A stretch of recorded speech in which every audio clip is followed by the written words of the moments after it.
Halo adik-adik sekalian, selamat pagi. Bagaimana kabarnya dengan hari ini? Nah, untuk pertemuan kali ini kita masuk ke buku tematik pada pembelajaran keempat. Nah, coba dulu dibuka bukunya, buku tematik halaman 70, yaitu yang membahas tentang ragam pakaian adat di Indonesia. Nah, semalam kan kita udah belajar tentang apa?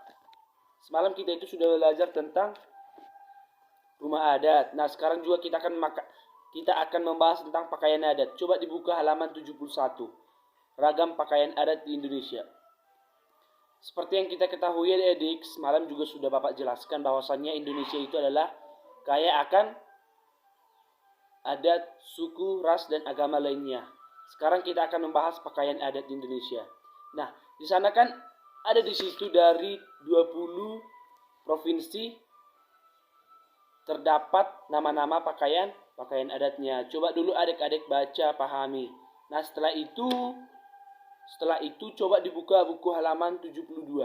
Kan di situ ada beberapa gambar. Coba dulu adik-adik lihat dan pahami apa yang menjadi keunikan dari setiap gambar tersebut. Contohnya yang gambar pertama itu pakaian adat Bali, apa yang menjadi keunikannya.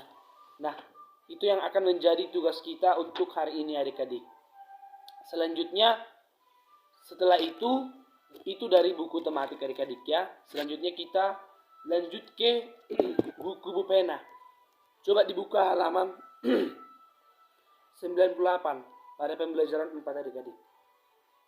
Nah, di sana kan sudah jelas-jelas deh bahwasannya itu termuat mata pelajaran bahasa Indonesia, yaitu yang membahas tentang menggali informasi teks melalui ide pokok. Di situ kan terdapat satu cerita atau satu kalimat tradisi batik di Indonesia. Bahwasannya sebenarnya batik itu berasal dari negara Indonesia. Walaupun seperti yang kita ketahui ada yang menjadi sebuah problem bahwasannya batik itu berasal dari Malaysia atau yang lain-lain, tapi yang pastinya itu batik itu berasal dari negara Indonesia. Nah, setelah nanti adik-adik membaca kalimat atau suatu cerita yang ada di halaman 94 ini yang membahas tentang tradisi batik di Indonesia, coba adik-adik bacakan atau coba adik-adik kerjakan tugas yang halaman 99. Nah, kan pada cerita batik tersebut terdapat 3 paragraf. Nah, di sana itu ada tugas adik-adik. Contohnya paragraf pertama apa yang menjadi ide pokoknya, paragraf kedua apa yang menjadi ide pokoknya, paragraf ketiga apa yang menjadi ide pokoknya. Oke. Nah, selanjutnya kita akan lanjut ke muatan pembelajaran IPS, menjelaskan keragaman bahasa daerah di Indonesia. Nah, kalau ini pasti adik-adik sudah paham kan ragam-ragam bahasa daerah di Indonesia. Contohnya itu bahasa Batak, bahasa Bugis, bahasa Jawa, dan lain-lain. Kemudian setiap provinsi itu memiliki bahasa daerah yang berbeda-beda. Contohnya itu Sumatera ada bahasa Aceh, Batak, Melayu Jambi, Mentawai, dan Lampung. Kemudian yang kedua yaitu wilayah Jawa, ada itu bahasa Baduy, Betawi, Jawa, dan Madura, kemudian lain-lain. Oke. Kemudian kita masuk ke pendalaman materi pada halaman 101 adik-adik, yaitu yang memuat mata pembelajaran PPKN. Yang dimana di sana akan dijelaskan cara melestarikan bahasa daerah. Nah, kalau di sini sudah jelas-jelas dikatakan bagaimana sih kita cara melestarikan bahasa daerah kita supaya tidak punah. Gitu ya adik-adik, dibaca dan dipahami. Seperti penjelasannya, manusia merupakan makhluk sosial yang membutuhkan orang lain. Saat berinteraksi dengan orang lain dibutuhkan bahasa untuk berkomunikasi. Walaupun memiliki bahasa pemersatu yaitu bahasa Indonesia. Indonesia juga memiliki beragam bahasa daerah. Keragaman bahasa ini merupakan kekayaan bangsa Indonesia yang harus kita banggakan dan juga kita lestarikan adik-adik. Nah, berikut ini sikap yang akan kamu lakukan sebagai siswa untuk melestarikan bahasa daerah. Nah, coba dulu adik-adik pahami ya. Bahwasannya bahasa ini atau sikap ini yang adik-adik lestarikan sebagai seorang siswa. Yang pertama, bangga saat menggunakan bahasa daerah. Nah, ini yang perlu adik-adik pahami. Contohnya nih, kita itu kan berasal dari suku Batak. Kalau misal kita sudah besar, kalau kita udah pergi kuliah ataupun merantau ke kota orang, kita itu saat bertemu orang lain atau saat bertemu sama-sama orang kita Batak, jangan malu menggunakan bahasa Batak. Nah, seperti yang pertama itu dikatakan bangga saat menggunakan bahasa daerah. Kemanapun kita, bahasa ibu kita harus tetap kita bawa. Bahasa daerah itu bisa dikatakan bahasa ibu, yaitu bahasa dari daerah kita sendiri, dari daerah kita berasal atau dari daerah kita lahir. Kemudian menghargai teman yang sedang menggunakan bahasa daerahnya.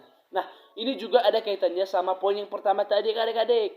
Yang pertama itu kan kita, kalau misalnya kita pergi ke daerah orang lain, kalau kita di sana itu menggunakan bahasa Batak, begitu juga kita ketika kita pergi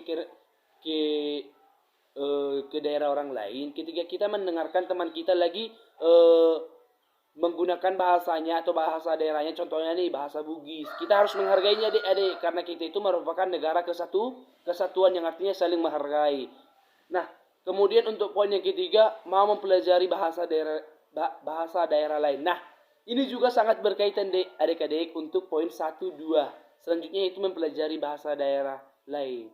Nah, apa sih untungnya kita mempelajari bahasa daerah lain? Contohnya, kita udah pergi ke daerah Jawa.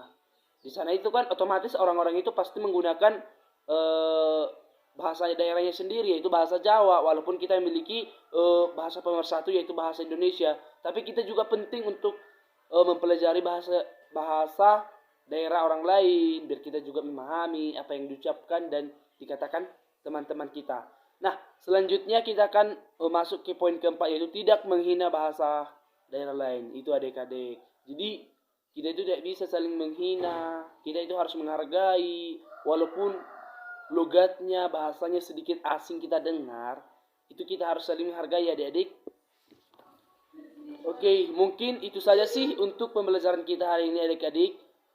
Seperti yang sudah Bapak bilang tadi, pada buku tematik itu dikerjakan tugasnya pada pembelajaran 4, yaitu tentang ide pokok, yaitu pada paragraf 1, paragraf kedua, dan paragraf ketiga. Kemudian dari buku pena, yaitu tugasnya hanya 1 adik-adik, yaitu tentang tradisi batik di Indonesia. Itu juga sih dari paragraf 1, 2, dan 3. Nah, pada buku tematik tadi, yaitu yang menjadi tugasnya itu menyimak gambar dan kemudian menuliskan apa yang menjadi keunikannya. Contohnya gambar pertama ini dari provinsi Bali, apa yang menjadi keunikannya ditulis di sampingnya lagi. Oke? Nah, untuk adik-adik mungkin itu saja sih pembelajaran kita hari ini. Tetap semangat, jaga kesehatan. Oke, selamat pagi.